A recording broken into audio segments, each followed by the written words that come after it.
idea came from my father.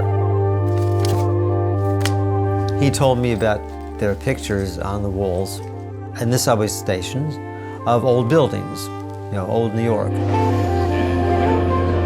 20 years later, after going through everything, school, college, and all that stuff, I thought I would finally give it a look and just see what my father was talking about. It was going to be a short article.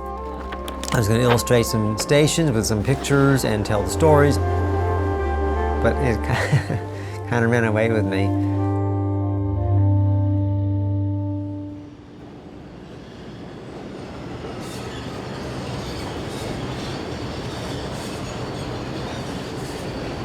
What I set out to do is make a record of the appearance of the subway stations in New York City.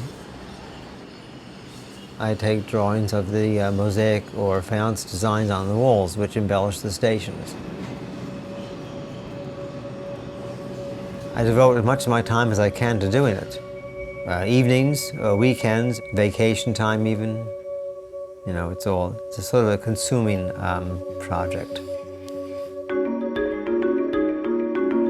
So far, I've completed 4 volumes, volume 1, 2, 3, and 4.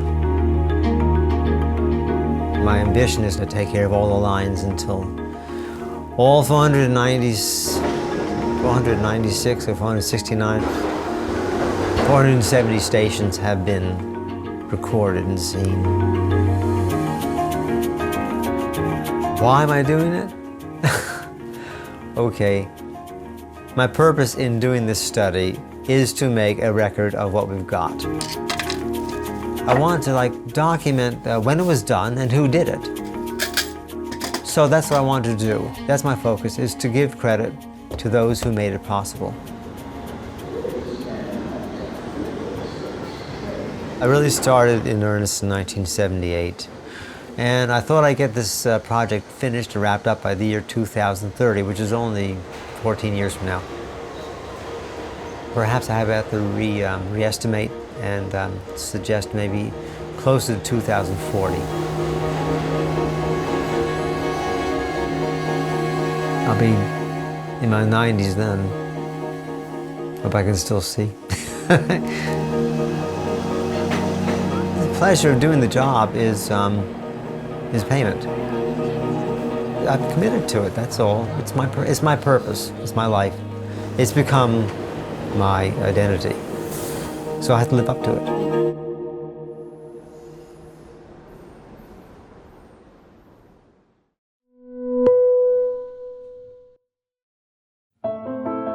I'm Stephen Wiltshire. I do drawings.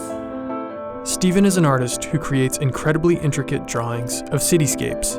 I love drawing tall buildings, tall skyscrapers, skylines, street scenes. And he does this entirely from memory.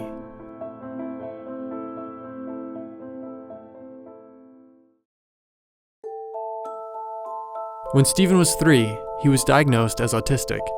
He was completely mute and lived entirely in his own world. Early on, Stephen's teachers noticed he loved to draw. He had found his way to connect with others. Stephen has the ability to look at a subject once and then draw an accurate and detailed picture of it, including panoramas of entire cities based off just a quick look. I go up on a helicopter and then memorize it, and then after being on a helicopter and then straight back at the hotel and then start to draw. His incredible talent launched an artistic career that has taken him around the world. Los Angeles, Dubai, Houston, Texas, and Tokyo in Japan. And that's just to name a few. New York's my favorite. Empire State Building, Chrysler Building, and there are lots of yellow New York taxi cabs. And Stephen has no plans of stopping anytime soon. Someone told me that people liked me drawings. I feel good. Always be happy about it.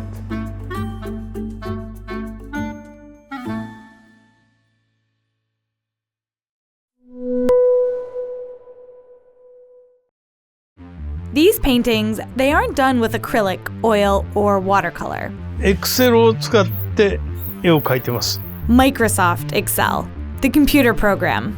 This is a story about Tatsuo, the Microsoft Excel artist.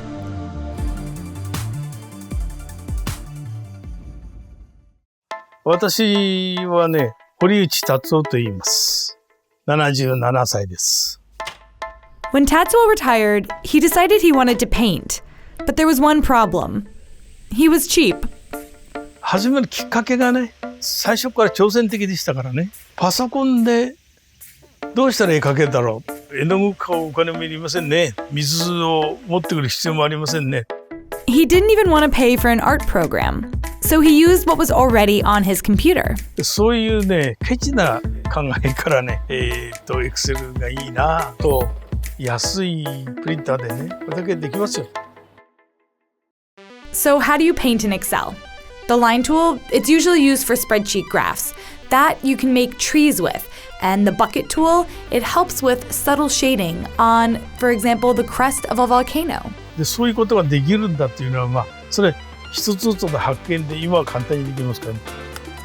私がね、Excel で絵を描き始めたのはね、2000年からなんですよ。目標を立てたんですよ。10年間でね、まあ普通の人の鑑賞に頼るような絵を描こう。でバカにする人いっぱいいるわけだ。役にも立たねえことをね、どうしてやってんだよ。バカじゃなかろう。ね、バカなんだよ。絵心なんかなくたって、Excel さえあれは描ける。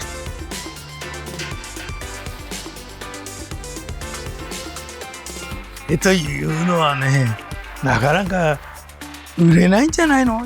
一瞬わかりませんけどね。私の絵をね、これ買ってくれる人がいるとね、実にありがたいんですけど。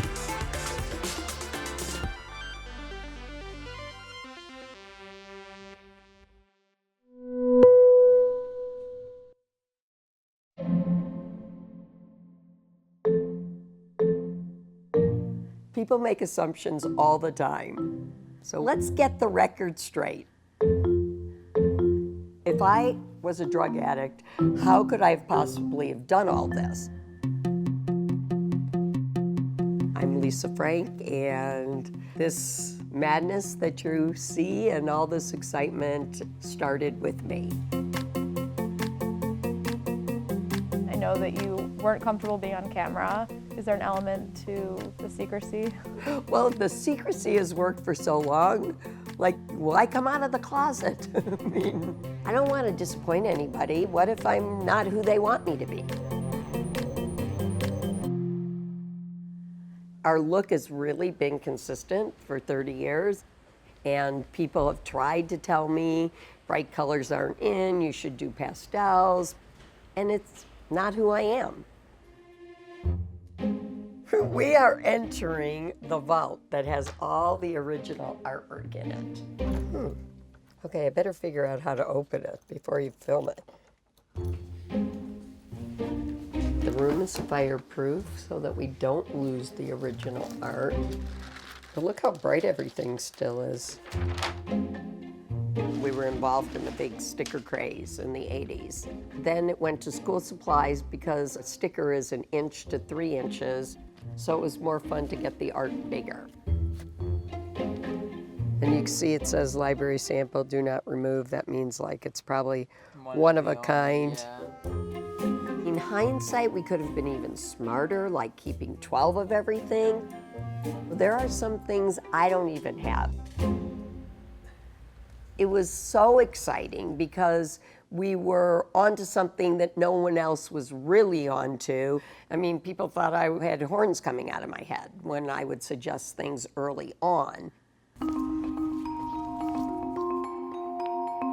The building's more than 300,000 square feet. And at one time, like, every bay was filled up with trucks that were shipping product out of here. In the beginning, we probably had 30 artists at one time. Unfortunately, now we don't need as many people in the art department because things are much easier on the computer. So you now are doing only licensing? Right. Now what we do is we do the artwork for a whole bunch of other companies who are then making it and shipping it. I don't think I ever want to be a manufacturer again. That takes away from who I am, and what I really love to do is to do artwork. We want to round out his face a little bit so he looks a little cuter. I've obviously learned a ton over the years, but in terms of the artwork and the process, I would say that hasn't changed at all. It was never about making money. It was about making good product and having fun.